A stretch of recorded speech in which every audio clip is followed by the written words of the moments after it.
Banyak orang yang sebenarnya nggak sadar bahwa mereka hidup dengan belief yang salah. Yang satu jadi takut kaya, yang satu takut miskin. Actually gue ada klien takut kaya. Takut kaya tuh bagaimana coba?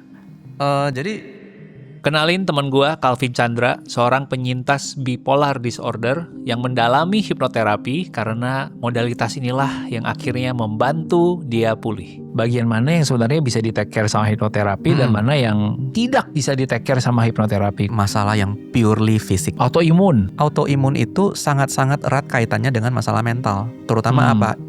Represi emosi. Kamu memaafkan dong. Udah maafin aja. I hate it so much. Ada nggak scientific evidence yang bisa lu bagikan yang menurut lu up to date? Memori-memori kita sebenarnya tuh nggak dimulai dari kita lahir. Actually, bahkan dari sebelum lahir sudah pengaruh loh. Itu dampaknya bisa sangat kuat sampai puluhan tahun ke depan. Tapi di sisi bersamaan menurut gue juga banyak side effect yang kurang bagus. Iya kan gue jadi kayak gini karena gue kecil. Yang menyebabkan ini semua ya orang tua gue. Tidak salah. Bahwa gini, lo udah kemajuan lo ini. Dulu lo nyalahin diri lo sendiri. Minimal sekarang lo nyalahin orang. Gua Ruby, host dari Underdog Story Podcast, yang sebelumnya mungkin kalian kenal dengan nama 30 Days of Lunch. It's the same podcast, same values, same spirit, just different levels. Semoga podcast ini bisa ngebantu kamu pulih juga ya. I hope you enjoyed it.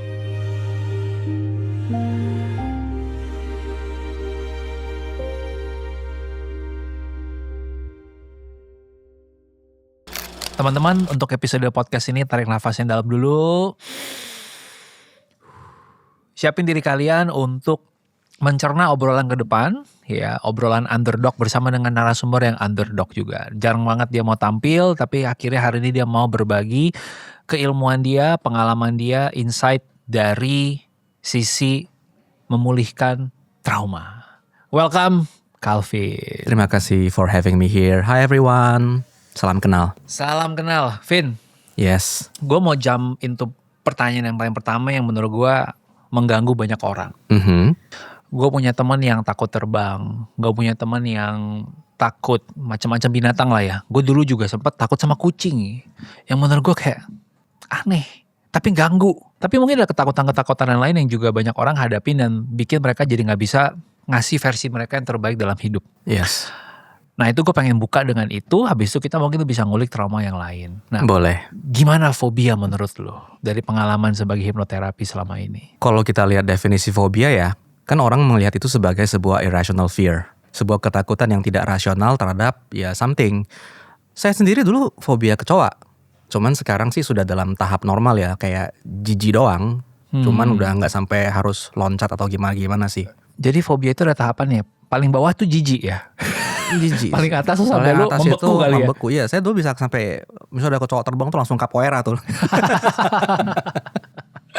Iya lagi nih kecoa emang kadang-kadang kesel sih. Iya. Gue tuh takut sama kecoa bukan karena takut sama dianya. Gue tahu banget gue bisa memusnahkan dia dalam satu gerakan. Yang gue takut adalah tiba-tiba terbang bro. Oh iya. Muncul nempel di muka lu itu lagi kesel. Iya itu berbahaya sekali. Unpredictability-nya buat gue. Betul juga tuh. Sisi unpredictability kan, kita jadi was-was terus kan. Bener. Iya. Masih takut kucing gak by the way tapi? Nah gue pelan-pelan di gym gue itu ada kucing. Pelan-pelan terekspos, lama-lama gue jadi gak takut. Nah. Tapi itu dalam rentang waktu 2 tahun bro. Iya. Tanpa lu sadari, lu melakukan yang disebut exposure therapy. Oke. Itu salah satu metode kalau kita punya trauma, tapi trauma tertentu ya gak semua ya. Fobia, itu dengan pelan-pelan nih nge-expose kita ke hal itu, kita memaksa dalam tanda kutip diri kita untuk terbiasa. Itu exposure therapy. Ini kalau gue ambil contoh case-nya kucing gue dulu ya. Awalnya gue tuh jauh banget. Kayak mungkin kasih jarak 10 meter lah gitu ya. Dia mulai sering seliweran. Kadang-kadang ada seliwerannya tanpa gue minta ya. Iya. Jadi jarak aman gue 10 meter tiba-tiba kepotong jadi 1 meter tanpa gue pengen. Yes. Jadinya gue ngerasa, oh di 1 meter gak apa-apa. Betul. Gitu kali ya. Jadi yang tadinya kita sensitif sama jarak, lama-lama jadi tingkat sensitivitasnya menurun. Iya gak sih? Kalau di konteks hipnoterapi yang lo lakukan, beda gak caranya? Selama ini kan kita bisa melihat bahwa penyembuhan sesuatu ya, terutama soal mental health kan banyak cara tuh, banyak jalur tuh. Ada yang bermain dengan psikofarmakoterapi ya, farmakoterapi, ada yang psikoterapi. Nah, Itu gue melihat itu semua sebagai kayak kita melihat gajah yang sama tapi cuma dari berbagai angle aja. Ya kan, kalau minum obat kan berarti ya si psikiater melihat itu dari sebuah ketidakstabilan dalam organ, ya kan, dalam kinerja organ-organ atau kelenjar yang menghasilkan hormon, which is sama sekali nggak salah gitu. Tetapi kalau saya mungkin melihat ini dari sesuatu yang saya sebut narasi hidup. Belief, bagaimana kita mencerna sesuatu, mencerna peristiwa. Contohnya kayak di case itu ketika pelan-pelan lu bisa terbiasa sama kucing, sebenarnya mekanismenya kan you are teaching yourself, your body, bahwa ini sebenarnya nggak apa-apa. Pelan-pelan badan dan pikiran dan perasaan tuh jadi terbiasa. Tetapi mekanismenya lebih kayak kita jadi ngajarin diri kita inputan data-data baru. Bahwa ini tuh sebenarnya aman, ini tuh sebenarnya aman. Nah, lama-lama jadi terbiasa. In majority of phobia cases itu nggak apa-apa, itu bisa kok. Makanya sebenarnya kan nggak semua orang yang punya trauma itu harus ke profesional kan. A lot of trauma sebenarnya ujung-ujungnya jadi biasa. Ya kita jadi kayak ya we can navigate life kan. Ada berapa orang yang takut kecoa tapi hidupnya biasa-biasa aja, nggak masalah gitu. Beda cerita kalau udah menjadi sesuatu yang sangat mengganggu. Kalau ketakutan terbang, buat gue itu udah mulai mengganggu tuh. Gue punya temen yang misalkan ada acara nih kemarin kita di Surabaya, dia harus berangkat 1 hari sebelumnya karena cuma berani naik kereta bro. Dan ya kereta Jakarta Surabaya kan lumayan lama ya, bisa 8 jam mungkin gitu ya. Dan itu kan udah mulai ganggu. Yang sebenarnya lu bisa sampai dalam 1,5 jam gitu, right? Gak bisa, tapi kan itu lu beresin dengan solusinya dengan sering-sering terbang justru untuk mengurangi ketakutan gitu. I think kita harus tahu dulu. Oke, gue beberapa kali nanganin klien-klien yang takut terbang. Habis itu bisa terbang nggak? Bisa. Oke. Nah, saya akan ceritakan satu case. Kebetulan case ini kliennya sudah izinkan untuk ceritain, tapi tetap semua informasi tentang dirinya saya sembunyikan. Jadi garis besarnya aja ya. Thank you. Nah, pertanyaannya soal teman yang takut terbang itu, dia pernah nggak ngalamin hal yang tidak menyenangkan di pesawat? Misalnya apa? Kayak turbulensi yang parah banget. Pernah nggak? Pernah. Nah, maka artinya apa? Dia memiliki satu pengalaman. Pengalaman itu kan menjadi memori yang sangat membekas. Nah, ketika itu terjadi, kita bisa lihat ada emosi yang kuat. Kemudian juga menghasilkan apa? Belief. Beliefnya apa? I might die, ya kan? Kemudian juga di situ juga dia pastinya lagi stres banget. Nah, ketika stres itu kan kita bisa lihat mekanisme hormonnya pasti itu memunculkan kortisol, adrenalin gitu karena masuk dalam fight or flight, ya kan? Di situ dia merasa apa? Terperangkap. Mau kemana? Di udara itu. Buka pintu nggak bisa. Bener. Dan nggak berdaya. 5 hal itu, boom, jadilah sebuah trauma.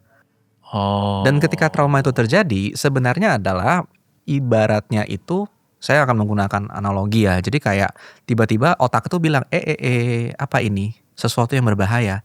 Saya masih catat. Jadi kalau hal yang mirip-mirip seperti ini terjadi lagi, saya kasih tahu orang ini. Biar dia bisa berjaga-jaga. So warning itu akan muncul setiap kali muncul peristiwa lain yang dianggap mirip.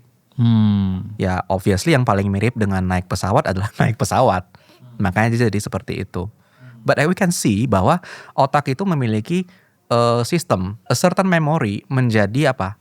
Referensi untuk menciptakan respon di saat ini kan. Dia jadi menyalakan kembali sistem alarm tadi. In my client's case, yang menariknya adalah dia sama sekali nggak pernah ngalamin turbulensi di pesawat. Jadi yang bikin dia takut, yang bikin dia trauma adalah setelah ditelusurin, ketika dia kecil, mama dia pernah menghukum dia dengan dikurung di kamar mandi. Apa hubungannya? Dengan pesawat. Ternyata ada. Kamar mandi adalah ruang tertutup, dia terkunci, dia nggak bisa keluar. Pesawat mengudara adalah ruang tertutup.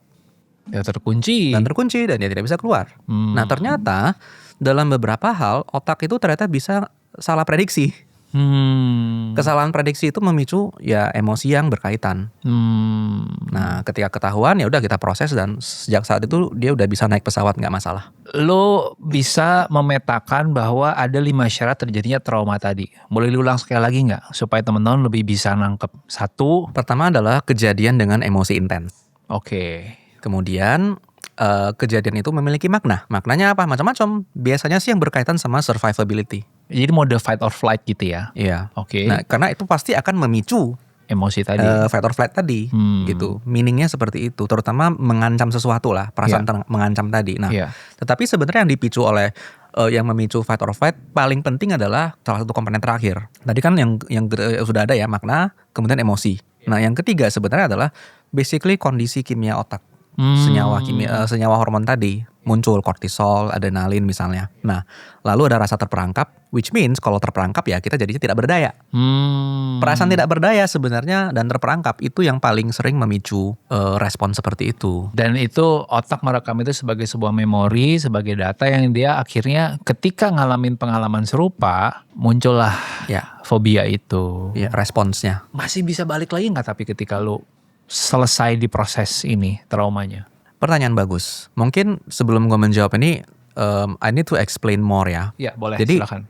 kalau kita melihat, trauma itu pada dasarnya adalah kesalahan dalam prediksi. Maksudnya gimana? Otak kita kan mesin prediksi ya. Kita merespon segala hal di dunia ini, the way we see the world, itu kan melalui proses di otak dulu. Data yang udah pernah ada gitu ya? Iya, contoh gimana? Kalau pintu itu kebuka, ada ular masuk, ya kan? Ularnya gede. Pasti loncat kita berdua nih. Wih, anaconda nih. Anaconda kan, lagunya Nicki Minaj gitu. Terus kita di atas meja nih, kita pasti ketakutan. Why? Dia bilang, ya come on Vin, common sense. Ya kan? But how common is common sense? Dari mana common sense bahwa kita harus merasa takut sama ular? Memang majority of people takut sama ular. Tetapi kalau ada Panji petualang, jadi kayak diajak main sama dia kan, ajak skipping mungkin pakai ularnya gitu. Nah, ternyata masing-masing orang memiliki pengalaman berbeda dan respon yang berbeda. Nah, respon takut kita berasal dari mana? Gue sih nggak pernah megang ular ya. Lu pernah nggak? Nggak pernah. Nggak pernah. But then again, we know. Ternyata kita nonton film, ya judulnya Anaconda juga sih. Itu gue ingat banget ada Jennifer Lopez di situ, ya kan? Jadi referensinya ketuaan bro. Anaconda udah ada yang baru, yang Jack Black. Oh iya, versi remake, tapi kayaknya gue belum nonton sih. Belum nonton ya? Okay. Makanya tadi juga di kepala gue juga ada Jack Black bro gitu kan. Cuman ya sudahlah ya, jujur aja gitu. Nah, Terus. Terus kita juga baca buku bahwa ular punya bisa, ya kan. Terus artinya ada knowledge yang kita sudah punya yang bisa mengenerate emosi tersebut. Yang bikin kita memprediksi bahwa sesuatu yang berbahaya akan terjadi. Iya, dan itu subliminal. Kita nggak memutuskan, ada ular, mari kita takut bersama. Tidak seperti itu kan, otomatis. Nah, ternyata itu memori. Memori, tidak semua kan kita selalu ingat, oh gue ingat minggu lalu gue kayaknya makan nasi goreng deh. Tidak semua memori itu kan sifatnya episodik. Berdasarkan pengalaman pribadi. Ada juga memori yang sifatnya semantik.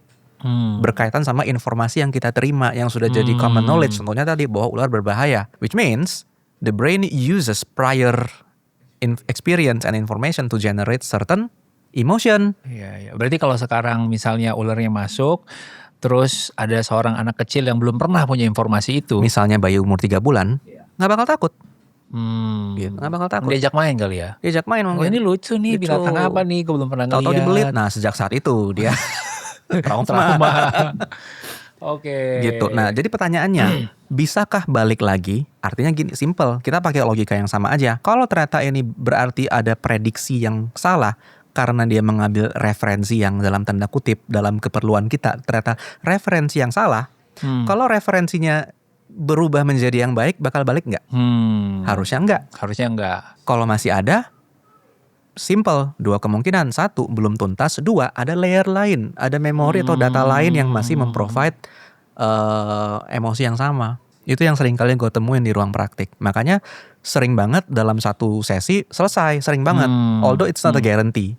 Jadi selalu bertanya, Vin, bisa gak sih selesai dalam sesi? Dalam satu sesi selesai sih bisa jika semua kondisinya terpenuhi. Kondisi terpenuhi itu maksudnya gimana? Memori-memori yang terkait dengan trauma udah beres. Oke, kita kan baru bahas dari sisi fobia. Menurut gue fobia itu satu hal yang sering kali muncul lah ya. Fun fact, gue tuh mengundang Calvin ke sini karena kemarin kita ngebahas satu Instagramers yang unik banget, cewek piaranya kepiting, abis selesai piara kepiting dia piara kecoa gitu. Dan gue kayak gila ya piara kecoa, dan komen-komen orang tuh kayak ini cewek bener gak sih nih gitu, kok bisa dia gak takut gitu. Berarti dalam konteks sesi perempuan ini dia tidak punya memori yang negatif. Either that, atau dia punya memori-memori subsequent memories tambahan yang mereinforce bahwa itu tidak apa-apa. Tidak apa-apa, bener sih. Ini lucu banget soalnya, di videonya itu dia menceritakan dia udah piara kecoa ini sekian lama, terus dia gak sengaja menciderai, keinjak lah ya gitu kecoanya, terus dibawa ke rumah sakit. Terus yang kesel adalah dokter di rumah sakit tersebut ngeladenin. Ya, Oh gue udah lihat gimana sih. kecoanya? Gue udah lihat sih. Apa dia tuh sebelum kamu keinjak gini makannya oke nggak? Dia stres nggak? Dalam hati gue, ini juga dokter juga benar-benar datang dalam angle yang gue nggak punya pengalaman yang negatif juga sama kecoa. Jadi lu kasih gue apa? Lu kasih gue ular juga gue ladenin, gue akan coba ngobatin gitu kali ya. I mean kalau dia takut sama hewan dia nggak mungkin jadi dokter hewan kan. Exactly gitu, right? Cuman gini maksud gue, itu satu lah kalau kita ngebahas fobia. Selain yang tadi kita bahas, menurut lu ada hal lain gak dari fobia yang lu layani selama ini dari klien lu yang lebih mengganggu lagi dari itu? Waduh, sebenarnya banyak. Contoh? Trauma lah pastilah. Dan cuman kan trauma kan macam-macam. Ada trauma yang mungkin tidak terlalu berefek pada kehidupan sehari-hari. Yeah. Tapi ada juga trauma yang sangat berefek. Dan ini yang gue suka bilang sebagai belief. Ada satu ucapan, gue lupa siapa yang bilang. Yeah. Tetapi ini sangat berkesan di gue. A lot of people, banyak orang live in quiet desperation. Gue lupa siapa yang bilang, tetapi kata quiet desperation ini menarik. Mereka itu desperate, tapi mereka diem.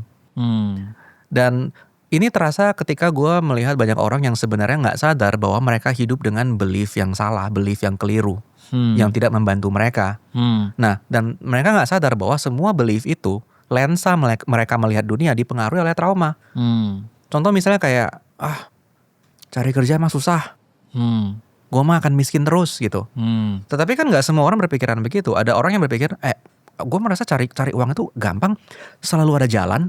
Selalu ada kesempatan kok gitu. Dua orang itu yang benar yang mana? Actually, dua-duanya benar menurut kepercayaan mereka. Dan kepercayaan seperti itu sebenarnya kan dibentuk oleh, kembali lagi, prediksi mereka, lensa mereka melihat dunia, emosi yang sebenarnya dibentuk oleh pengalaman-pengalaman pribadi mereka. Yang satu jadi takut kaya atau takut miskin? Actually gue ada klien takut kaya. Ada loh. Iya ada ya? Ada. Oke. Itu dia terhambat dan dia kayak gak berani maju. Tapi bentar, lu boleh Gitu. cerita gak nih? Takut kaya tuh bagaimana coba? Jadi ini juga dia udah bersedia ya. Jadi dia itu tidak menyadari kalau dia takut kaya. Oke. Karena dia seumur hidup banyak ya dizolimin sama orang kaya. Oh, oke. Dan di situ dia menganggap orang kaya itu jahat. Oke. Dan setelah kita gali, kita ngobrol, baru dia sadar. Wait, kalau gue menganggap semua orang kaya jahat, bagaimana mungkin gue bisa jadi kaya? Karena gue gua nggak mau gak mengizinkan diri gue jadi jahat dong. Iya. A lot of people gak sadar itu. Bentar. Kita trace back sedikit ya. Kejadian-kejadian seperti apa yang dia alami yang sampai bisa mendarah daging dan bikin belief yang segitu dalamnya gitu. Kan maksud gue kalau 1-2 kali oke lah. Sebenarnya paling gampang mungkin kalau gue menggunakan contoh adalah anak kecil. Kalau kita pikir-pikir ya, Iya. siapa sih yang paling sering merasa gak berdaya, terperangkap? Anak kecil. Iya. Karena kan mereka entirely bergantung sama orang tua. Betul. Jadi ya orang tuanya gimana, ya dia terima aja dong. Betul. Kalau apalagi kalau masih yang early childhood ya. Iya. Makanya apa yang terjadi di early childhood itu dampaknya bisa sangat kuat sampai puluhan tahun ke depan.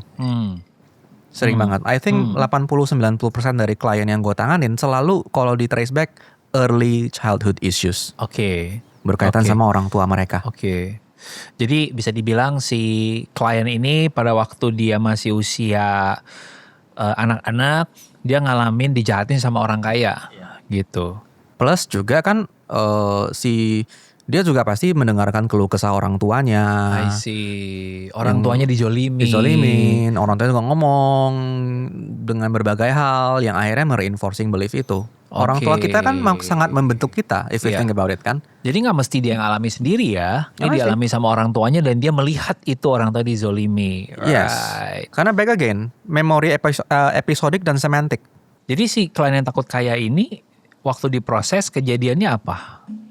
Adalah, I would rather not say. Cuman khusus yang ini, gue cuman bisa cerita more or less Di masa ngalamin kecil tadi. Masa kecil dia mengalami basically perlakuan yang sangat gak menyenangkan aja. Oke. Dan setelah dia beres, lu tanya sama dia gimana dan Tanya. oke. Perbedaan paling besar adalah dia mulai berani mengambil opportunity. Oh, menarik. Dulu nggak bisa. Kayak gimana? Misalnya kayak dia mau kuliah lagi, nggak berani dulu. Terus kayak sesimpel kayak dia melihat nih, misalnya dia lagi jalan-jalan ke Mall. mall ya. lihat baju. Dulu dia itu kalau ngelihat baju nih, ini harganya sekian, langsung sakit hati tuh. Kalau mahal. As if itu offending dia. Oh. Kita kan mungkin cuma lihat, waduh, ya udah selesai gitu kan. Iya, udahlah nih bukan budget gue gitu. Selesai dong, nggak ada masalah. Nah bagi dia bisa sakit hati sekali. Wow, perasaan apa yang muncul waktu dia sakit hati itu? Marah. Wow. Marah gitu. Rasa marah itu tersinggung. Nggak boleh dia ke PI berarti nih. bisa stroke. Bisa stroke. Roximas lah. Roximas ya gitu. Tapi sedih kan. Wow. Kita nggak menyadari bahwa lensa kita melihat dunia kan, how we make sense of things, itu dipengaruhi oleh pengalaman-pengalaman tersebut. Iya. Ini mungkin kalau sekilas orang biasa mendengar kedengarannya kayak aneh atau janggal ya. Tapi ya kejadian. Lihat aja di medsos. Berapa banyak orang yang projecting. Bisa ada orang bilang, ya kemarin gue baru baca kejatuhan seorang perempuan adalah ketika menikah gitu. Of course itu cuma opini pribadi dia. Iya. Tetapi kan dari situ aja pun kita yang bukan psikolog bisa lihat. Nah ini mah kenapa nih orang? I see. Kalau kita biarkan, kalau misalnya kita tidak menyadari hal itu, bukankah itu akan mendikte cara kita berpikir ke depan? Iya. Orang kan suka bilang, oh iya ini attracting, law of attraction gitu-gitu ya. Iya. Ada yang percaya, ada yang enggak. Mungkin kalau kita mau menerjemahkan ini sebagai sesuatu yang masuk akal adalah mental attitude kita, cognitive behavior kita terhadap hal itu tentu akan menentukan bagaimana kita bersikap dong. Iya. Kalau kita sudah keburu negatif duluan, kita pasti akan menciptakan masalah-masalah dalam hidup. Benar. Tanpa kita sadari. Benar. Atau kayak klien tadi, opportunity di depan dia nggak mau ngambil. Dia mau ngambil. Padahal ada kesempatan untuk dia sekolah lagi gitu ya. Atau ada orang kaya datang mau menawarkan dia kesempatan, gue mau invest di bisnisnya lu. Yes, nggak percaya. Nggak percaya. Mau. Padahal itu kesempatan sekali seumur hidup gitu. Karena something di dalam dia, yaitu tadi mesin prediksi itu mengambil data yang lama. Ibaratnya lu berkendara sekarang nih di jalanan, tapi GPS lu masih versi tahun 2009. GPS ini melihat ada lobang. Iya. Sekarang mah lobangnya udah nggak ada. Iya. Tapi dia masih bilang ada lobang. Jadi fungsi hipnoterapi adalah mengupdate si memori itu dengan data yang baru. Gitu Salah satunya hipnoterapi yang gue lakuin ya. Karena kan nggak semua sama. Hipnoterapi itu kan macam-macam. Ada yang sifatnya sugesti doang. Iya. Kalau gue beda. Nanti kita bahas soal teknis hipnoterapinya. Boleh. Gua mau keep itu buat teknis nanti di belakang. Tapi kita tadi udah bahas takut kaya, which is efeknya jelek. Iya. Tapi takut miskin bisa bagus dong. Takut miskin pada kadar yang baik, semua hal ya, semua rasa takut pada kadar yang tepat itu nggak masalah. Oke. Takut itu kan fungsi survival. Iya juga sih. Kalau kita nggak takut sama sekali sama ular, bahaya juga. Iya. Patok terus kan, gitu. Iya deh langsung gitu ya. Nah, takut miskin. Takut miskin itu sangat normal. Tetapi kalau kita begitu takutnya sama kemiskinan sehingga kita jadi nggak berani juga mengambil risiko, kan kita jadi stagnan. I wouldn't invest anything. Gue simpen duit gue aja di bank. Iya. Kemarin habis ada itu kok ada oknum bank misalnya mencuri uang nasabah. Waduh gue takut nih miskin. Jadi gue gak akan taruh uang gue di bank. Gue simpen sendiri. Contoh ekstrim. Iya. Itu ada orang yang nawarin asuransi, abis itu pas mau diklaim kena tipu. Udahlah gue gak mau asuransi sama sekali. Betul sekali gitu. Contohnya gitu. Padahal kan dia gak baca case-nya per case gimana gitu. Betul. Kan. Kesalahannya di mana, miss-nya di mana. Jadi rasa takut itu sebenarnya bisa punya fungsi baik dan punya fungsi yang kurang baik juga. Ya, semua hal di dunia begitu. Berarti kalau gue bilang itu tadi rasa takut. Yes. Kalau gue bilang gue punya anxiety juga bisa bagus dan juga bisa kurang baik. Ya. Oke. Everybody has anxiety. Oke. Cuman semua orang punya anxiety dalam kadar yang normal kan. Kenapa begitu? If we think about it, itu sebenarnya kayak kita lagi dipersiapkan untuk menghadapi sesuatu. Makanya kita agak tense gitu loh. Ada gemetar sedikit. Gemetar dikit aja gitu loh. Nah, tetapi yang berbahaya adalah kalau menjadi sebuah disorder. Iya. Anxiety is not a bad thing. Disorder tuh bahasa Indonesianya apa ya?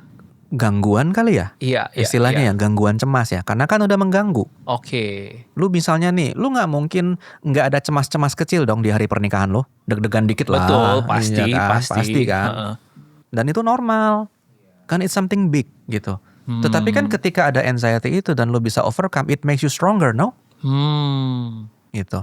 Itu baru mengganggu ketika hindering your performance. Ketika dia tidak lagi masuk akal tadi. Gue pernah baca nih kayak bilang, anxiety Kita mengkhawatirkan masa lalu. Kalau kita mengkhawatirkan masa depan, berarti kita terjebak sama masa depan. Nah, orang seringkali punya anxiety terhadap masa depan kan. Iya. Gue tidak setuju. Karena semuanya sebenarnya masa lalu. Kenapa kita bisa anxious terhadap masa depan? Karena kan pasti ada datanya. We are using the lenses from the past. Dulu gue pernah kejadian begini karena begini. Maka gue takut ke depannya begini lagi. Iya, oke. Atau lenses yang sekarang. Ngelihat contohnya nih kayak perang gitu kan. Kita jadi cemas sama masa depan gitu. Tidak ada yang terjebak masa depan sebenarnya. Orang menggunakan lensa masa lalunya itu untuk memprojek ke masa depan akan bagaimana. Exactly. Oke, sekarang gini Vin. Kalau misalnya gue datang ke lu sebagai klien normalnya, gue gak ngerasa gue punya gangguan apa-apa. Tapi gue pengen mastiin tidak ada satupun lensa yang kurang baik dari masa lalu yang gue masih pakai dan bikin gue nggak bisa maju ke masa depan. Ada nggak cara untuk mendiagnosa itu? Atau harus selalu gue datang dengan gue punya case trauma yang jelas gitu? Sadly, gue nggak akan terima kalau begitu. Karena bukan porsi gue. Oke. Pertama kan of course I'm not the one to diagnose kan. Ke dokter lah gitu kan. Atau Betul. psychiatrist atau psikolog gitu. Iya. Psikolog setahu gue psikolog klinis ya. Yang klinis bisa gitu. Nah, Oke. kesana dulu. Oke. Kalau ke gue prinsipnya adalah don't fix something that is not broken. Oke. Gak usah, gak apa-apa. Oke. Nah Gitu. ini menarik nih. Kita mulai masuk ke ranah bagian mana yang sebenarnya bisa di take care sama hipnoterapi dan mana yang psikologi dan mana psikiatris gitu. Iya. Nah, gimana guys ya kalau menurut lo? Kalau hipnoterapi simple. Itu hanya masalah gangguan emosi dan perilaku. Jadi harus jelas. Iya, Masalah harus- gue apa? Or at least lu gak tahu masalah secara garis besar. Tapi you know what you feel. Lu tahu emosinya jelas. Setiap kali gue mau ngelakuin gini, gue ngerasa takut, Ya, gue gitu ngerasa aja. berdebar-debar. Iya, simple as that. Oke. Gitu. Contohnya kayak, kok gue setiap kali mau tidur, gue tuh gak bisa ya. Gue tuh selalu ketakutan setiap mau tidur. Oke, I can start with that. Atau misalnya gue tuh kalau makan ya, gak bisa berhenti bro. Habis makan, makan lagi. Stres, makan. Seneng, makan. Patah hati, makan. Rokok? Rokok bisa. Actually, addiction bisa. Tapi, mau dulu gak? Orangnya harus mau. Orangnya harus mau. Oke. Kalau orangnya kayak, ya saya disuruh istri saya buat berhenti ngerokok, tapi sebenarnya saya masih suka, nggak usah ke saya. Kayaknya semua psikolog akan nolak juga deh kalau kayak gitu. Ya nggak sih? Iya sih, iya Banyak orang yang akhirnya nggak nyadar bahwa lu mendaftarkan seseorang untuk ke psikolog tuh kecil kemungkinan akan bisa berhasil ya. Oke, terus apalagi yang sebenarnya bisa di take care sama, kalau gitu gue balik. Apalagi yang tidak bisa di take care sama hipnoterapi kalau kayak gitu. I would say masalah yang purely fisik. Oke, contoh. Ya misalnya ada orang kena epilepsi gitu ya. Autoimun Oke, autoimun rada-rada di tengah-tengah. di tengah-tengah. Karena ada yang disebabkan sama psikis. Iya, sering kali masalahnya. Oke. Oke, disclaimer ya, gue nggak mau diserang, gue nggak mau diserang orang ya. Benar-benar. Ini jangan di-cut ya, jangan di-cut ya. Oke, ada timestamp di sini nih, muter terus. Jadi autoimun sangat erat dengan psikis masalahnya. Oke. Although of course gue bukan klaim bahwa saya bisa menyembuhkan autoimun. No. Autoimun ada ratusan Yes. bentuk gitu. Yes. Not at all. Cuman yang gue ketahuin adalah autoimun itu sangat-sangat erat kaitannya dengan masalah mental. Terutama apa? Represi emosi. Jadi gue pernah kok tanganin orang yang punya autoimun. Mengurangi dampak dari autoimunnya. Oke. Karena memang pas gue ngobrol udah tahu, ngobrol sama dia dulu kan. Kayak ada masalah dengan keluarga dan lain-lain. Dan dia memang punya masalah dengan orang tuanya. Oke. Ada banyak emosi yang ditekan dan lain-lain. Oke. Jadi sekali lagi waktu lu ngatasin autoimun ini bukan ngatasin penyakit autoimunnya tapi Yes. emosi Iya, dan behavior tadi. betul. Oke. Karena emang sering kali berkaitan. Oke. Jadi saya tidak menyembuhkan penyakit. Tidak boleh Oke. bilang begitu. Iya. Oke. Boleh nggak kita mungkin sedikit ngebahas autoimun kalau lu boleh. Dari pengalaman yang pernah lu tanganin, ciri-ciri atau pola yang sering lu lihat orang tuh kena autoimun karena secara psikologis apa yang ganggu dia gitu. Stres kah? Stres, yes. Terus emosi yang banyak ditekan, direpress. Larinya kan ke tubuh. Contoh. Salah satunya misalnya saya punya klien yang dia itu fibromialgia. Fibromialgia itu adalah Kenanya di otot, sendi gitu-gitulah. Iya. Ada banyak masalah sama orang tuanya. Setelah dibereskan traumanya, simptomnya berkurang. Jadi meringankan, bukan menyembuhkan ya. Oke. Betul. Tapi kadang-kadang untuk masalah fisik, back again, sorry. Autoimun soalnya statistically speaking majority yang kena perempuan. Ya gitu kan. Jadi karena kita bisa perempuan melihat, lebih gampang ditekan. I think it's society. Society kita kan mostly patriarki kan. To be honest, we have to admit patriarki banyak menindas perempuan dan banyak yang direpress dalam role-role tertentu kan. It's very constraining kan ya. Punya anak apa di dapur misalnya, dan bergenerasi-generasi seperti itu. Semua penderita autoimun yang gue kenal perempuan. Cuman satu yang laki-laki. Gitu, dan semua yang gue tanyain, yes, mereka punya masa lalu yang berkaitan dengan trauma. Oke. Again, correlation isn't causation. Betul. But still kita nggak bisa menolak fakta itu gitu loh. Iya. Nah, back again, gue punya klien juga yang sangat memorable. Dia itu punya masalah dengan nyeri dada. Dan nyeri dada itu tentu sesek, sakit gitu kan. Tentu saja gue udah pastikan ke dokter kan, yes. Udah ke dokter, scan, no issue. Trauma. Oke, jadi sebelum lu tangani juga lu juga pastikan secara fisik memang sudah tidak ada problem. Berarti kemungkinan besar psikis. Oke. Karena biasanya ya gitu, ketika ada orang datang dengan keluhan fisik pasti akan gue tanya dulu, udah ke dokter kan? Gitu. Oke, seperti apa yang sudah pasti lu akan ngarahin? Udah pasti psikolog dan psikiater, bukan ke gua.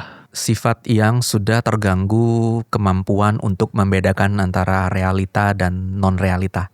Psikosis, halusinasi. Gua pas kalau itu. Karena akan sulit. Jadi mending ke psikolog atau psikiater. Gua pasti gak akan mau terima. Although karena personal preference ya, yang terlalu muda, anak kecil. Enggak sih, gue gak terima. Simply karena I think I don't have the capacity to deal with kids. Iya.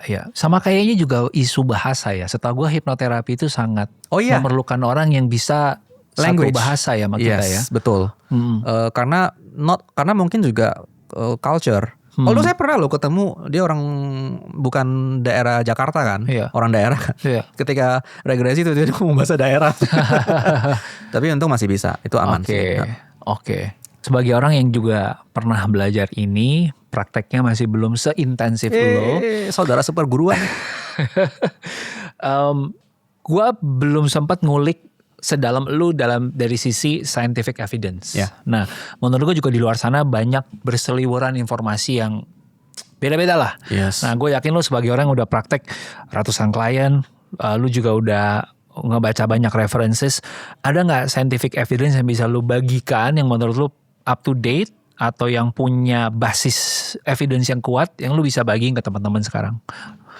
Oke. Soalnya gini, kita harus melihat ini as a hypnotherapist kan ada banyak cabangnya ya. Betul. Nah, to be honest, gue itu nggak terlalu peduli amat dengan hipnosisnya sendiri. Yang kayak kita dibikin relax dan segala macam, terus yang kayak kamu sedang makan es krim tapi sebenarnya ada es krim gitu. Gue nggak peduli, karena gue lebih peduli sama sisi terapeutiknya. How I can help someone untuk lepas dari berbagai masalah emosi. Nah, so untuk hipnosis sendiri itu I think the scientific proof udah ada lah. Udah diterima kok di Amerika, di Inggris udah masuk. Kalau kita lihat American Psychological Association, psychological hypnosis mereka udah terima lah. Jadi di luar sana sebenarnya nggak ada isu. Yang jadi masalah lebih ke soal efektivitas kan.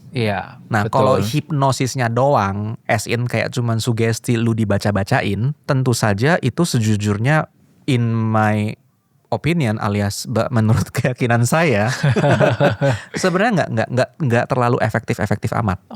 Kalau kita masih punya mental barrier yang kuat. Contohnya apa?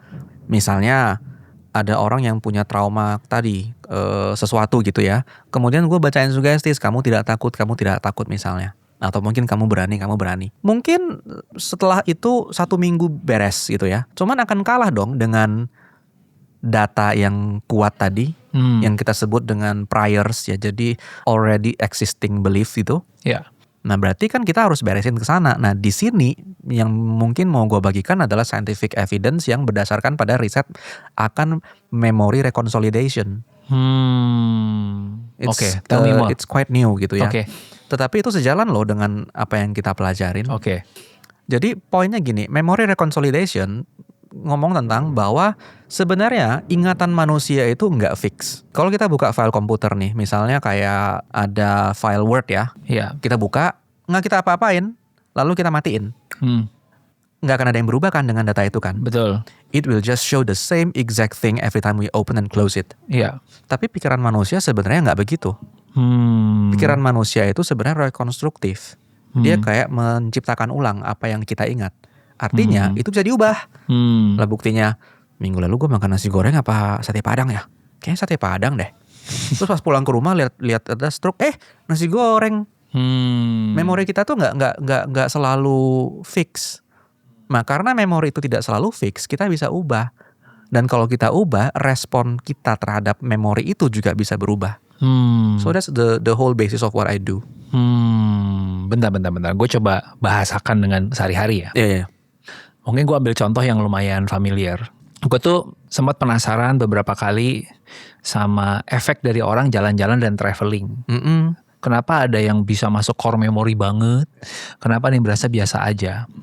Gue cari tahu lah. Ternyata ada salah satu artikel yang bilang bahwa akan sangat berbeda sekali ketika lu selesai dari sebuah perjalanan, lu membuat niat untuk memaknainya secara khusus. Exactly.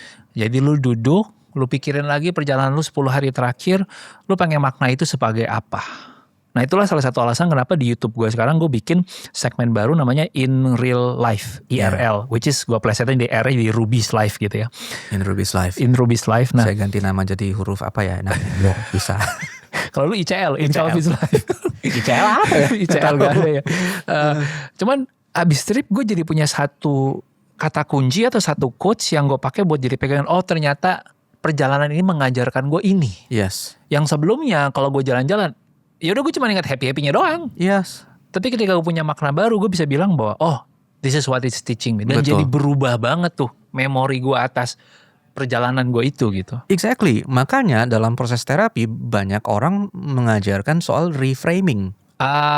That's it. Reframing is just creating a new meaning. Tujuannya kan itu.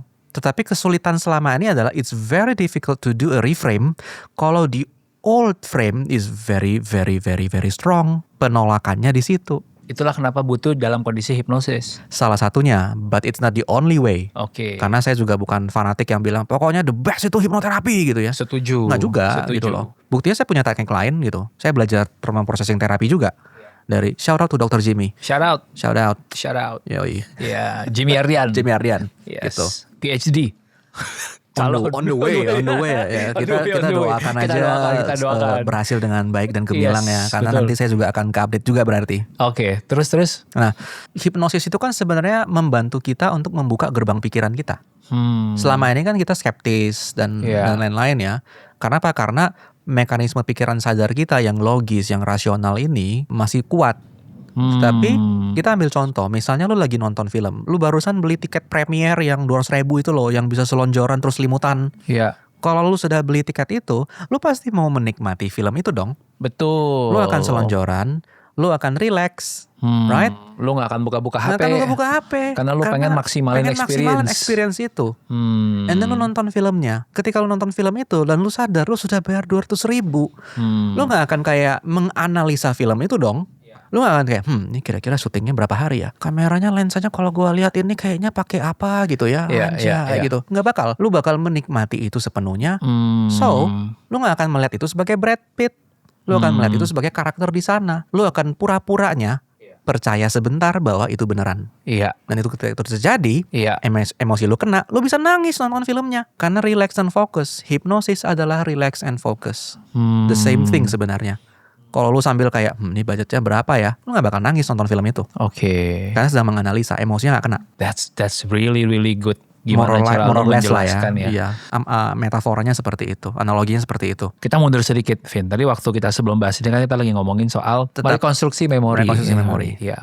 Jadi memori manusia itu rekonstruktif. Iya. Oke. Itu udah evidence based tuh. Evidence based. Yang lo maksud dengan restrukturisasi apakah seperti reframing tadi, dimana misalnya gue ngambil case yang ekstrim deh ya, ekstrim. Karena kalau kayak tadi kayaknya chill-chill aja gitu. Let's say kejadian nyatanya adalah seseorang diperkosa. Nggak mengubah kenyataan dia pernah diperkosa dong. Yes, right? tidak mengubah hal itu. Right. Tapi scientific evidence bahwa itu rekonstruktif, gimana itu ngebantu dia? That is a very good question ya. I see reframing as a result. Jadi ketika kita sudah melihat reframing itu menjadi sesuatu yang positif, itu hasil. Oke. Sama seperti orang nanya, kamu memaafkan dong. Udah maafin aja. I hate it so much. Ya. Gimana lu bisa memaafkan kalau emosi lu sendiri masih berantakan? Emosi itu dulu yang harus dibereskan. Oh, jadi yang lu maksud dengan rekonstruktif ini adalah sisi emosinya dari kejadian itu. Betul, kita harus merekonstruksi emosi tersebut. Tetapi how do you reconstruct an emotion? You have to start from the cause of that emotion, jadi memory. Contoh aja misalnya gini, by the way gue sering banget ketemu klien pelecehan karena memang periodically gue bikin sesi yang sesi gratis ya, tapi gue gak pakai hipnoterapi kalau untuk itu. Nah sesi gratis itu untuk yang case yang pelecehan itu saya bantu. Resultnya adalah of course mereka remember memori tersebut. Ya. Tetapi it no longer causes disturbance. Boleh lu ulang lagi dalam bahasa Indonesia? Jadi mereka tentu ingat peristiwanya. Jadi ketika kita bilang merekonsolidasi memori, bukan berarti setelah itu dia lupa bahwa dia mengalami itu, enggak. Atau kejadiannya berubah gitu ya? Oh enggak, itu bukan pelecehan ini, kemarin saya diajak itu kok main odong-odong gitu. Enggak, kita masih ingat. Ya. Tapi feeling, makna itu yang otomatis berubah. It's an automatic process sebenarnya sebagai result. Makanya ketika orang bilang udah kamu digituin kamu maafin aja, itu sebenarnya it's a wrong starting point. Itu result sebenarnya. Semua orang pasti bisa memaafkan kok kalau emosinya sudah netral. Yang berbahaya adalah ketika kita dipaksa memaafkan sebelum emosinya netral, yang ya apa? Di-repress emosinya. And that's the biggest mistake one can do. Ini kita bahas secara saintifik aja teman-teman ya. Gue bahas saintifik dalam artian kita bedah secara logis ya, bukan lagi untuk bandingin secara spiritual. Kenapa ada orang yang mungkin ketika dia diajak untuk ayo kita doa bareng, anggap kejadiannya sama pelecehan seksual, waktu dia doa, dia diminta untuk mendoakan dan merilis forgiveness ke orang yang mencederai dia. Di situ dia mungkin susah untuk ngomong kalimat itu, saking susahnya dia sampai nangis, sampai panjang banget. Apakah itu sudah termasuk sebenarnya emosinya juga diberesin? Sehingga akhirnya abis itu dia bisa merekonstruk ulang si kejadian traumatis itu. Karena gue punya banyak teman-teman yang lewat jalur spiritual, quote unquote, akhirnya dia juga bisa bebas gitu loh menurut gue. There are two possibilities. Satu adalah memang secara spiritual beres. Nggak bisa kita deny dong. Ada sisi spiritual itu. Betul. Jadi bisa jadi itu. Campur tangan Tuhan. What can I say? Siapalah saya untuk menafikan hal tersebut, anjay. Menafikan ya, istilah apa itu? Definitely. Ya, nggak bisa kita deny campur tangan Tuhan. Apalagi saya termasuk yang pro kok dengan agama. Saya pro dengan agama meskipun saya orang yang nggak religius ya. Tetapi if by praying you got some help dari yang di atas, of course itu valid. Go ahead. Ya kan? Go ahead. Kalau kepercayaanmu kepada Tuhan begitu kuat sehingga dalam doa kamu menyerahkan masalah kamu ke Tuhan dan kamu merasakan rilis, amin, haleluya, very good for you. Tetapi bisa juga itu tidak berhasil. Karena kita harus ngeliat ini case per case. Gitu. Gimana kalau ketika itu di situ terjadi, dia yang sebenarnya cuman memaksakan dirinya, yang dia lakukan adalah nge-repress. Dia berpikir dia sudah beres, tapi ternyata belum. Dia cuma jadi numb. I see. Dan itu akan kelihatan in the long run sebenarnya. Mungkin kita nggak sadar. In the long run kelihatan. Contohnya dari apa? Behavior yang berubah. Orang bisa lihat kan. Misalnya, saya bilang saya udah nggak lagi gini gitu ya. Tetapi ada behavior tertentu yang berubah. Misalnya kayak saya jadi menarik diri. Saya jadi nggak pedean. Contoh begitu ya. Atau ujung-ujungnya jadi sesuatu penyakit. I don't know gitu. But the difficulty in this adalah it's very hard to pinpoint. Gitu. Ya. Jadi intinya kalau itu bisa ngebantu lo, go ahead. Tapi kalau enggak, ya sadar juga bahwa untuk cari bantuan bentuk yang lain. Betul gitu. sekali. Ada insight apa lagi nggak secara scientific evidence yang menurut lo masih bisa lo bagikan buat teman-teman? Apa yang mungkin udah certified banget dan apa yang sebenarnya masih questionable?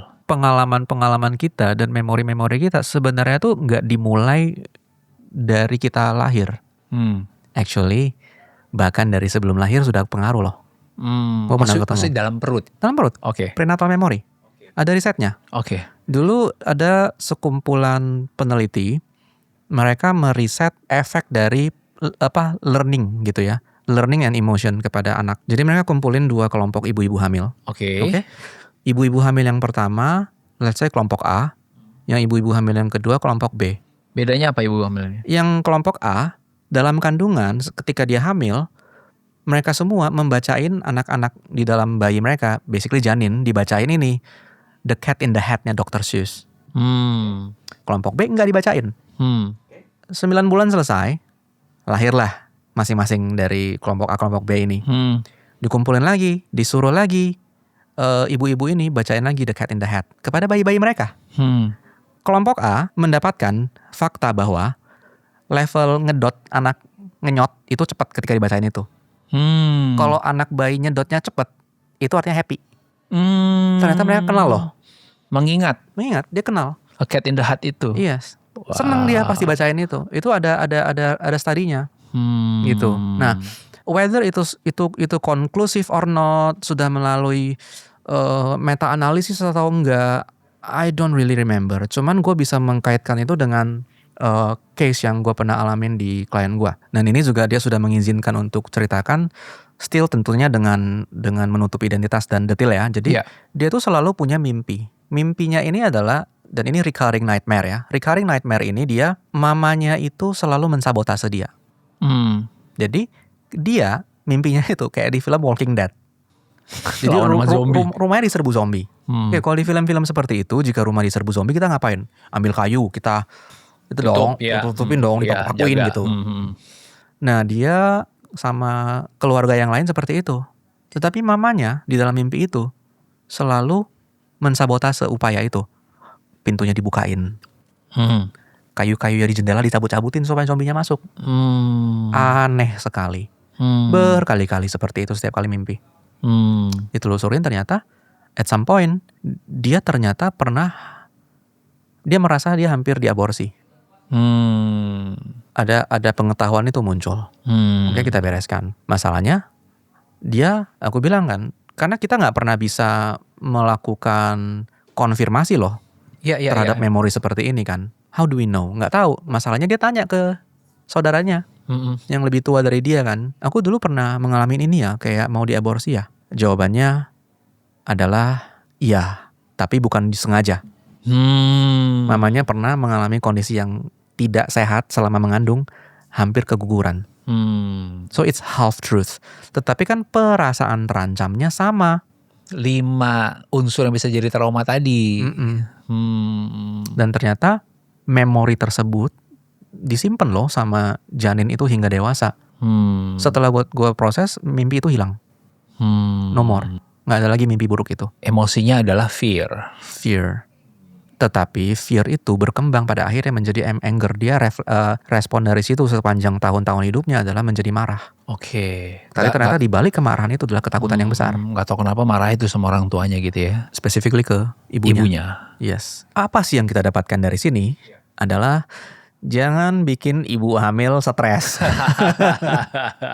Karena beberapa kali ketemu prenatal memory seperti itu. Dan ya hasilnya adalah ibu-ibu hamil yang stres menghasilkan anak-anak yang potensially stres juga. Oke, teman-teman. Very often. Tapi mencatat ini dengan disclaimer ya, bahwa riset yang dibagikan Calvin tadi adalah riset yang punya keterbatasan. Mungkin belum sampai dilakukan sampai level meta-analisis. Korelasi bukan? Causation. Tapi kita nggak bisa meneglect bahwa ada riset itu. Iya, dan kita juga nggak bisa. Tapi yang jelas kita semua agree bahwa ibu hamil harus dijaga. Setuju. Jangan sampai stres. Betul. Gitu. Itu ya gimana ya? Itu sama janin udah kayak satu badan kan. Apa yang dirasain ini dia yang dirasain. Ya kan simpelnya ya ada alasan kenapa dokter bilang sama ibu-ibunya menghindari makanan-makanan tertentu toh. Right? Karena apa yang lo makan yang menjadi dia makan juga. Betul. Gitu sih. Sangat terkait lah emosi-emosi apalagi tersebut. yang lo rasain sebagai seorang ibu. I see. Betul. Jadi we have to protect women, pregnant women. Pas lahir pun juga kita harus dampingin sebagai ibu kan. Kenapa? Karena kita nggak bisa lupa bahwa zaman dulu ibu hamil itu sangat dijaga kan, sekampung, keluarga besar. Gue masih ingat ketika gue masih kecil, itu rumah Akong itu several families tinggal di situ. Sekarang udah enggak kan? tinggal di apartemen sama suami, anak baru lahir. Suami kerja, ibu hamilnya di rumah sendirian, baru lahir ngurusin anak sendirian. Iya. Baby blues, postpartum depression, Iya. kasihan loh itu, sangat-sangat kasihan.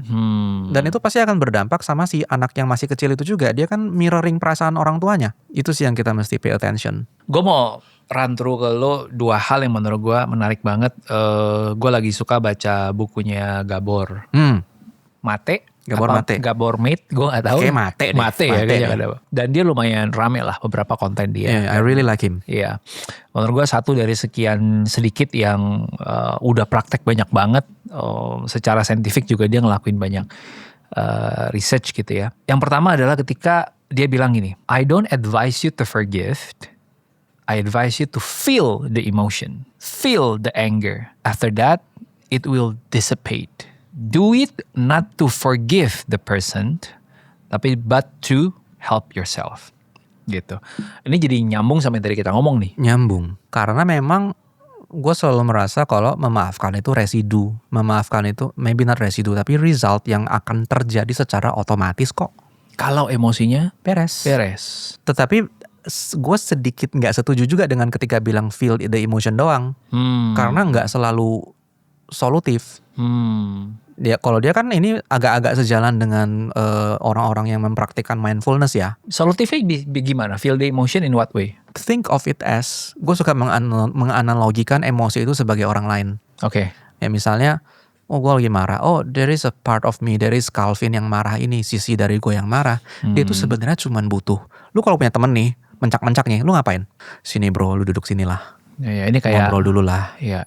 Kayak Inside Out ya. Iya kayak Inside Out. Ada sosoknya gitu ya, Kayak warna merah yang marah-marah itu ya. Iya, itu kan sebenarnya dalam case gue suka bilang itu bagian diri lah, part of us. Iya.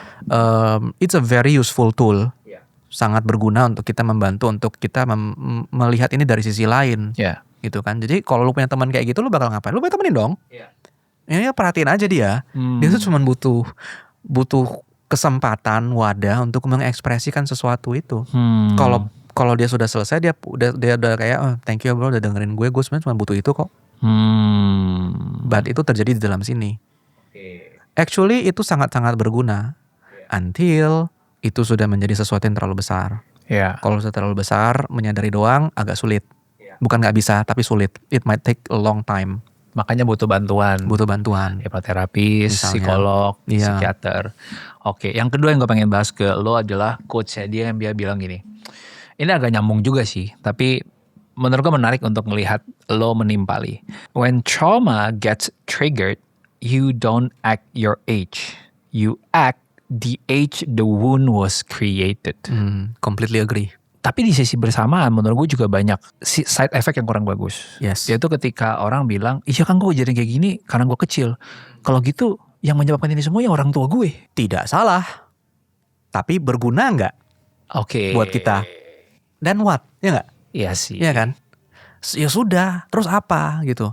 I think the beautiful part adalah gini. We act the age the trauma happen ya kan? Iya.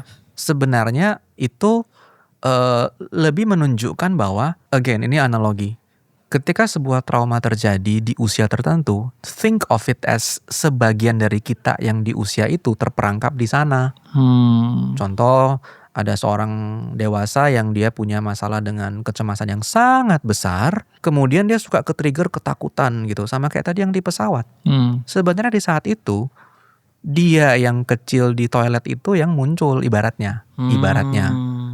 Tapi kalau kita mau if we wanna be like very very dry and academic, kita akan bilang oke, baik, di situ ada memori traumatik di masa itu terlepas dari masa, tetapi memori itu menunjukkan rasa bahaya dan rasa was-was yang dikaitkan dengan perasaan yang sama, dengan konsep yang sama dikaitkan atau dikodingin dengan memori. Walaupun kan kering banget ya. Iya, benar.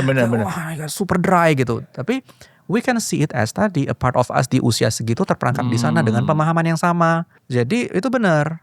And it's easier for people, for the layman untuk understand hal itu. Itu benar kok gitu kan. Tapi berarti kita bisa melihat juga bahwa actually the adult version of us sedang mengamati hal itu dong. Iya gitu. And then kita marah. We are angry because ya ini berarti gara-gara orang tua gue. And you are 100% right. Nggak salah. But and then what? Buat apa lu nyalahin juga udah nggak bisa diapa-apain. Nggak bisa diapa-apain. Maksudnya udah berlalu kan? Iya, lebih banyak negatifnya lu nyalahin dia daripada negatifnya. Betul. Tapi I appreciate that side bahwa gini, lo udah kemajuan lo ini. Dulu lu nyalahin diri lu sendiri. Oh iya benar. Sekarang Minimal lu tahu sekarang lu nyalahin orang. penyebab yang lebih make sense-nya gitu ya. Oh sekarang lu nyalahin orang. Progress. Cuman kan kita nggak berhenti sampai situ. Nah dari situ it's another layer of wound. Karena gue barusan ngalamin hal yang sama dengan klien gue. Ini juga kemarin dia udah ceritain. Dia udah izinkan gitu ya. Pelecehan seksual. Terrible. Absolutely terrible. One of the most traumatizing yang pernah gue tanganin. Dan dia gejalanya itu badannya kayak orang epilepsi. Badannya getar sendiri, involuntary movement. Sudah ke dokter, sudah ke ahli saraf. Oke? Ahli sarafnya pun bingung. Ini otak kamu kayak otak orang kena Parkinson. Gitu. Masih muda gitu kan. Ini I need beberapa sesi. Nah di situ perasaan utama dari trauma pelecehan itu kan apa? Takut, tidak berdaya, terancam, ya kan? Itu udah beres. Dan tapi, and then dia marah. Marah, kenapa dia harus mengalami itu? Marah tidak terima. Gue bilang ke dia, why is it good? Karena you are over. Kamu sudah move on dari perasaan terancam yang eksistensial itu kan? Kamu sekarang punya bandwidth untuk marah. Iya juga ya. Now you have the bandwidth to be angry. And then kita proses perasaan marah itu. Berarti apa? Ketika orang mulai bisa menyalahkan orang tuanya, sebenarnya mereka halfway there. But don't stop there. Because if you stop there, ya sudah. It's another damage kan. Yeah. So move past that. Makanya orang bilang healing itu nggak linear kan. Kita akan melalui hal-hal lain, temuan-temuan baru yang mungkin bisa mengguncang. Kayak kita gali sesuatu, we thought kita bakal ketemu harta karun, tapi kagak, kita selain ketemu harta karun juga ketemu hal-hal lain yang kita tidak suka. But then we keep digging gitu, dan with that there is wisdom too kan. Yeah. Dan ketika kita mulai lepas nih dari rasa marah itu, sebenarnya kita juga sadar ada wisdom di sana. Yeah. Our parents juga kagak tahu apa-apa anjir. Iya, mereka menjalani hidup juga gak ada manual booknya. Dulu gak ada internet, bokap gue gak bisa searching efek trauma kepada gak bisa tanya anak. AI gitu ya. Anak gue lagi begini, tunjukkan 5 hal yang bisa gue lakukan. Iya, gitu. gak bisa. Dan even at some point kita juga bisa melihat kan, their stubbornness is also possibly dipengaruhi oleh trauma juga.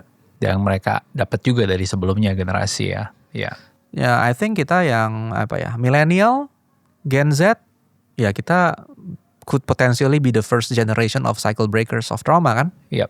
Gitu. Jadi don't stop there. Mereka sudah menyadari hal itu, dan kemarahan dalam proses healing itu sesuatu yang wajar. Tapi jangan berhenti di sana. Kita lanjutkan kembali dari situ. Kita peel one by one. Kadang-kadang kan ngupas luka itu kan kayak bom bombay ya. Benar. We thought it's done, but it's not. It's just ya udah another layer. Ya, sampai lu ke core banget. Kita ke core banget. And then it's completely worth it. Dari fobia ternyata kita juga bisa nemuin trauma dan banyak bentuk-bentuk trauma lain dalam hidup yang sadar nggak sadar ngeganggu kehidupan kita sehari-hari. Bahkan sampai ada orang yang takut kaya gitu ya. Menurut gua ini obrolan yang perlu banget diramein, karena gue ngerasa fokus gue bikin podcast ini dari awal adalah gimana caranya gue bisa ngebantu untuk improve kualitas hidup orang kan. Right? Agreed. Mungkin di satu sisi ngomongin soal finansial dari sisi teknis, investment, ngomongin soal pengembangan diri, ngomongin soal relationship yang kelihatannya mungkin kecil-kecil tapi kalau dikumpulin tuh lama-lama akan improve kualitas hidup orang. Nah, hari ini gue ngerasa thanks to Calvin ya udah share banyak banget. Teman-teman yang ngerasa mungkin punya kendala dalam isu mental ini dan ngerasa perlu cari bantuan, carilah bantuan ya.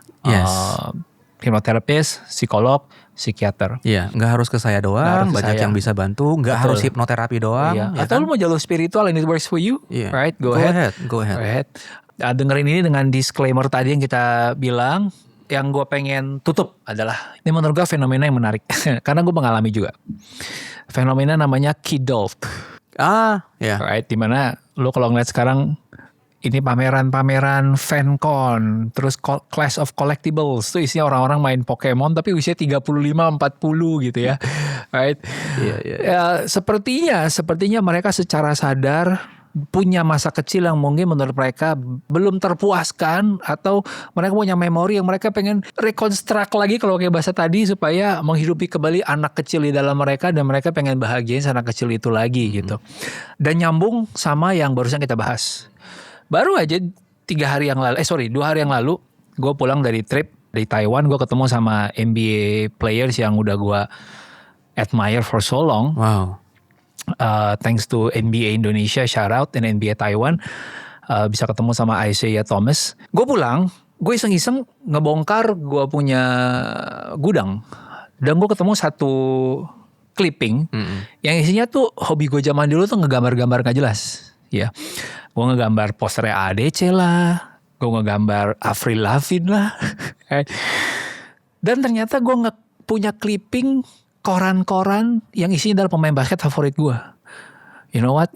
I don't have a recollection gue ngelakuin itu, man. That's how fragile memory is. Yeah. Gue bahkan gak ingat gue pernah ngelakuin itu. Dan itu potongannya rapih banget. Nah, gue jadi ngerasa, oh ternyata si Ruby yang selama 1-2 tahun terakhir baru mulai main basket lagi, baru mulai kumpulin jersey basket lagi, baru mulai cari kartu basket yang bikin dia happy, itu secara gak langsung tuh pengen kembali ke tahun 98-99 ketika clipping itu terjadi, dan dia gak punya kesempatan ngelakuin itu. Exactly. Karena clipping itu ternyata di 98-99 habis itu stop.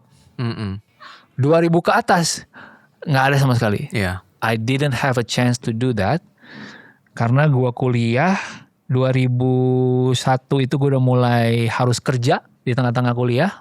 Fast forward sampai sekarang gue gak pernah stop kerja selama 20 tahun.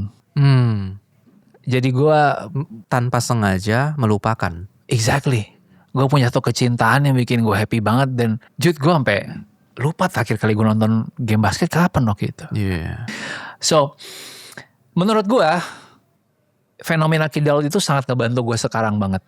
Dengan gue punya hobi yang sehat itu, gue jadi bisa lebih berdamai dengan masa kecil gue yang gue ngerasa, dulunya gue ngerasa gue kayak gila, gue kayak gak punya memori happy ya.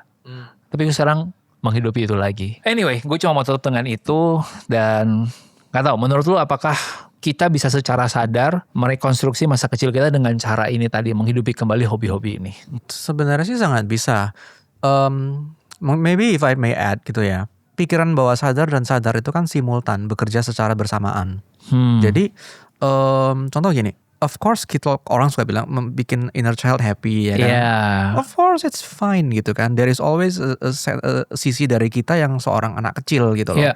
Sangat-sangat sehat karena pada dasarnya semua anak kan lahir dengan tendensi untuk playing. Very healthy.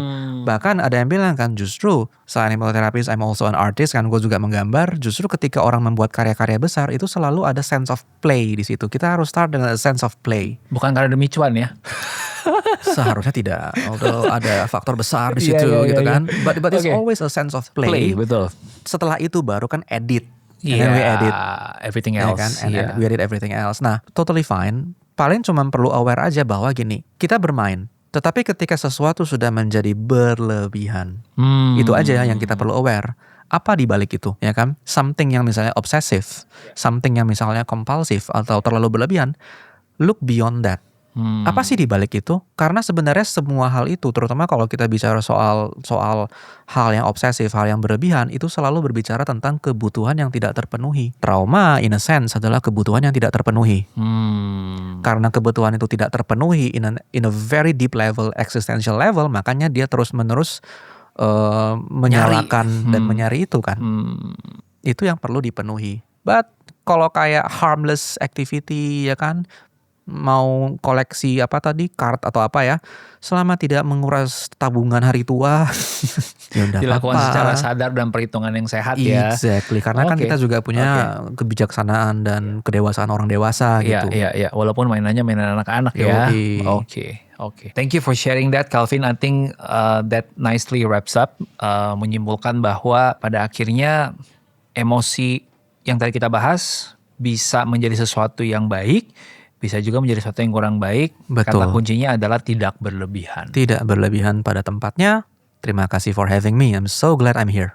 Thank you Calvin. Teman-teman yang ngerasa dapat manfaat, bagikan, share ke teman pasangan yang ngerasa butuh dengerin ini. Dan sekali lagi, kalau kalian ngerasa perlu, carilah bantuan. Betul. Supaya kalian punya kualitas hidup yang lebih baik. Betul sekali. You matter, you are not alone.